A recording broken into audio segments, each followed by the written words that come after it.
So, Mom, do you remember where the idea for African Impact Marketplace came from?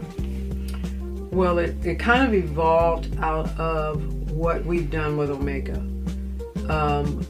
Throughout our journey and spending time with women in Africa and hearing their stories and meeting their needs, it became apparent that we needed to do more to give them a voice, to give them a place where they could not only express themselves, but they could feel ownership for their lives and their communities. It kind of evolved from our Agricultural Women's Initiative that we did. I remember that. Yeah, we gave those 10 women money during the pandemic, and they were able to plant seeds and to take those goods to market and become entrepreneurs. So as a result of that, they were able to feed their families and their communities.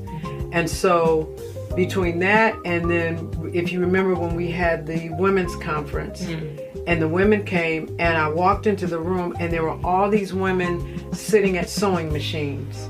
It was like 10 sewing machines, and they were sewing through the entire evening to make the uniform for the women. Right. And I began to think then, how could we help these women to not only use these skills in order to become entrepreneurs, but be able to take that money and literally enhance their own lives, their homes, and their communities. Right. So it was at that point that I thought we need to put something in place. And then being an artist and an artisan myself, I knew that I had skills and things that we could bring to the table in order to make that happen. And out of that, we started our tables, our vendors' tables.